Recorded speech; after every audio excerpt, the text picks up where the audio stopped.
Hello, this is Arbit of Chasing Tailor. Today I'm going to show you a couple of techniques that tailors use to make your clothes.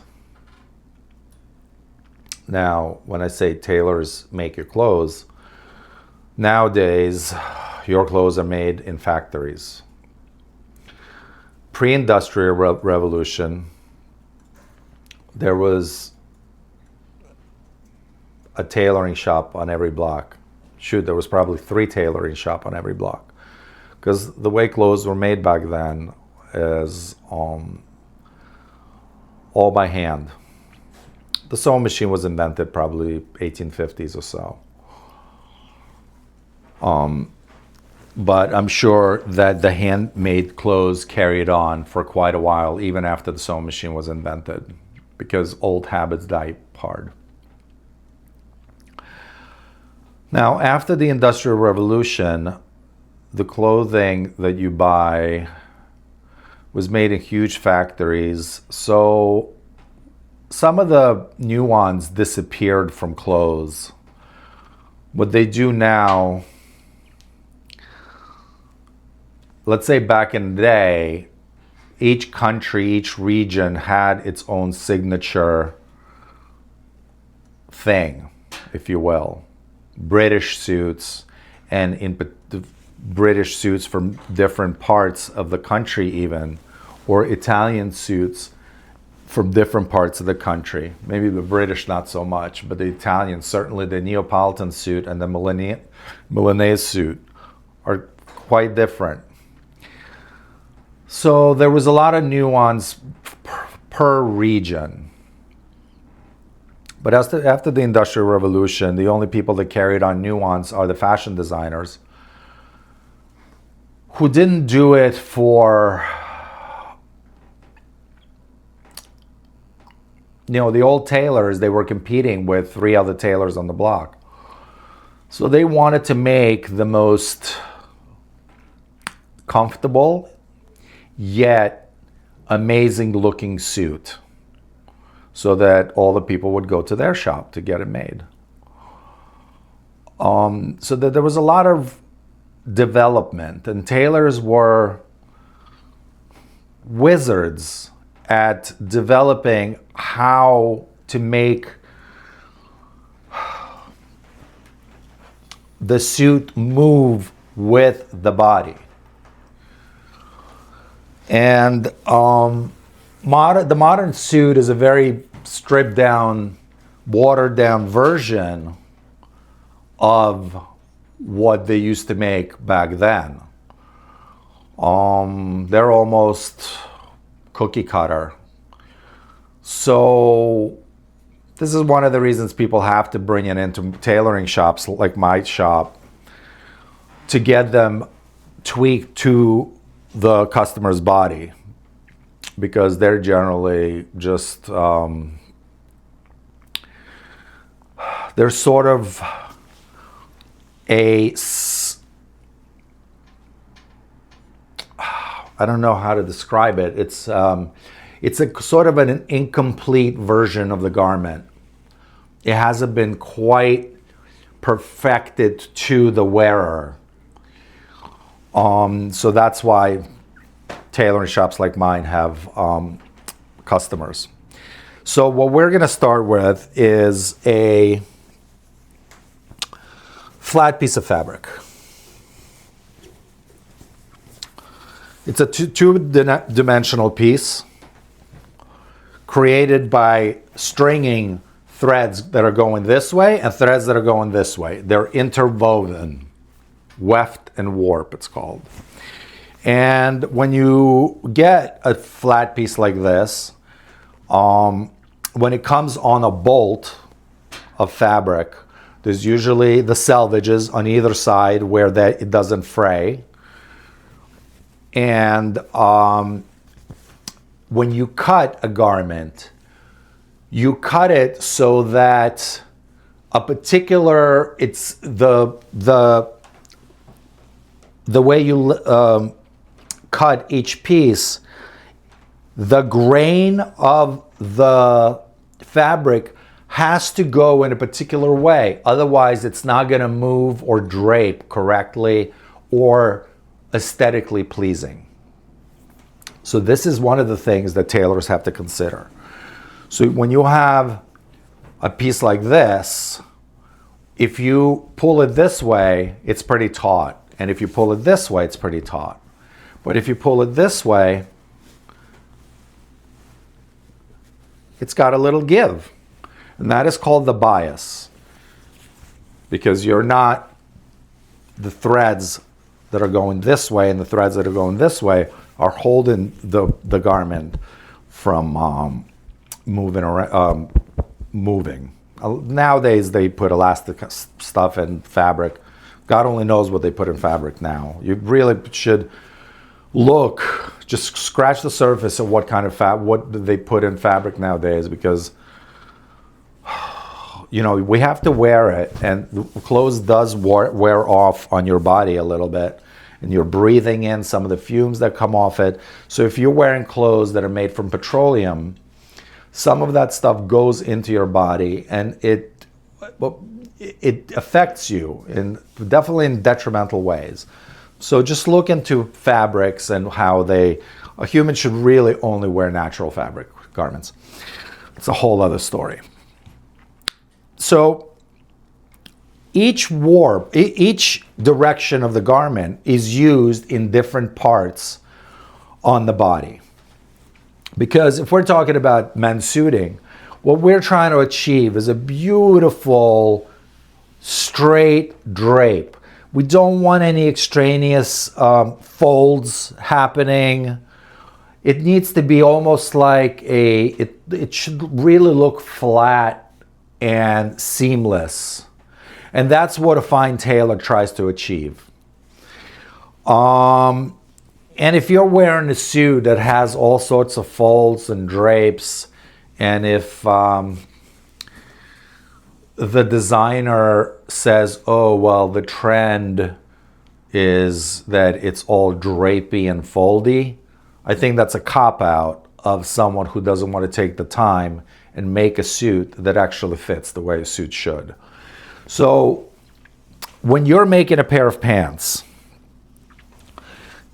you don't want the grain of the fabric to go sideways like this. You want the grain to go straight down the leg.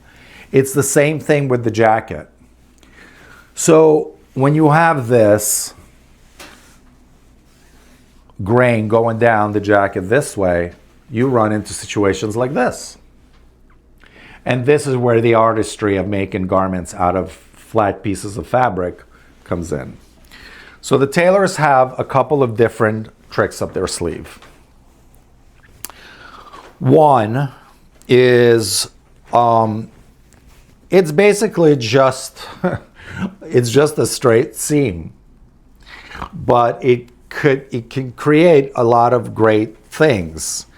So as you can see, I just took a flat piece of fabric and I just put a seam through it.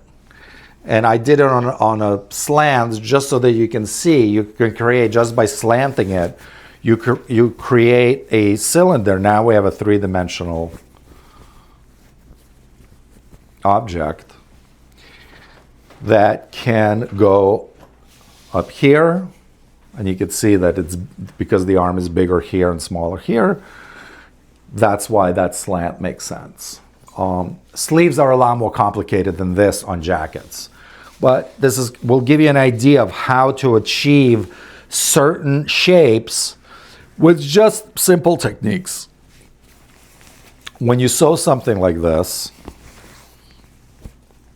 and usually would just cut this off, so it's just a 1/2 inch of fabric on the other side of that seam, and that's called the seam allowance. So when you have a seam allowance, so if we're not creating a cylinder, we have another flat piece of fabric where I sewed it twice, and I thought to demonstrate what I'm demonstrating really needs to be more dramatic, so I sewed it the second time. So what this will create is a curved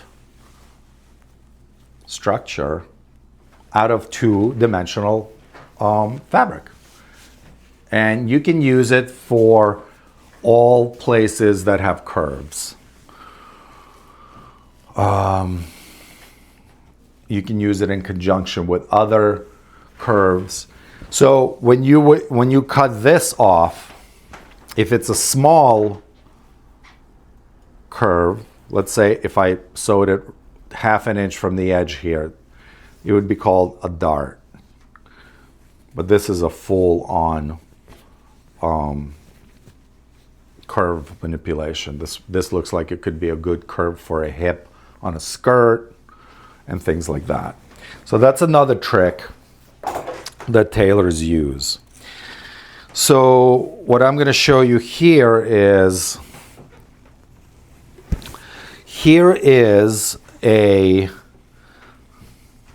this is a back panel to a pair of pants, and here's a sample of a dart. Because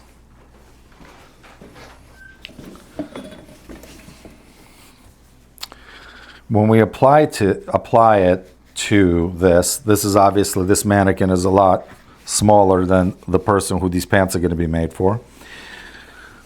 So this seam goes down the center back, and then that has to go in there and connect to the front panel of the pant. And the reason I have a dart here, which all pants do, is because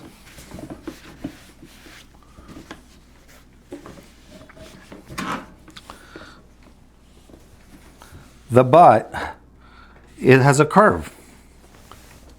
So that's what that dart is gonna give us.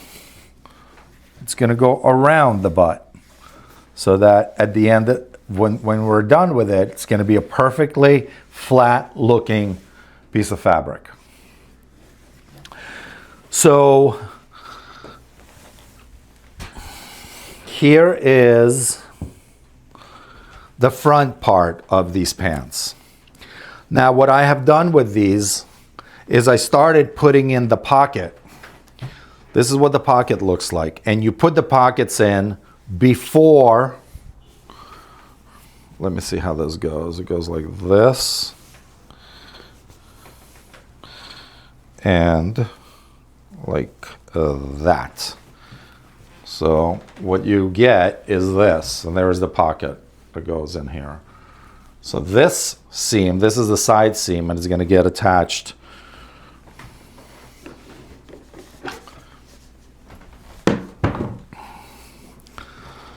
so this will go right here.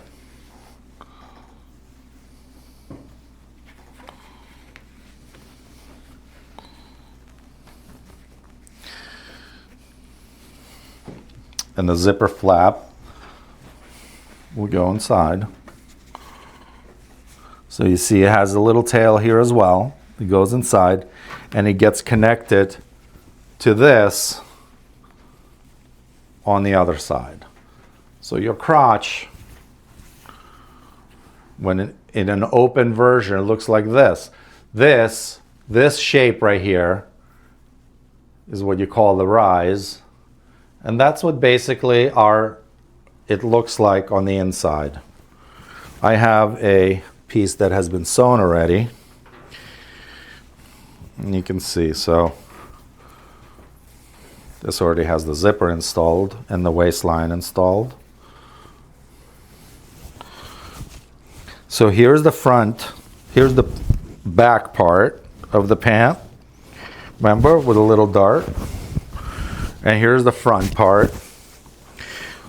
I didn't put a full pocket in here because I don't need, this is a muslin. We're making a muslin so that the customer can try this on, and then we can get the tweaks, his sizing and how he wants it to fit perfectly, and then we go into fabric. So there's the front piece with the little curve on the front, and then you can see that just with a little bit of sewing, you create this. I mean, like I said, this dress form is a little bit bigger. And I hope this is helpful in understanding what goes into making garments, because you can now use this knowledge when you go into a tailoring shop. You can ask them now you know what are the possibilities. If you look at the first video, I've showed you the things that could be done to jackets and pants. Now you understand how it's all constructed and where you can manipulate it to create the perfect fit for you. Once again, I hope this was helpful. Thank you for watching, and stay tuned for the next video.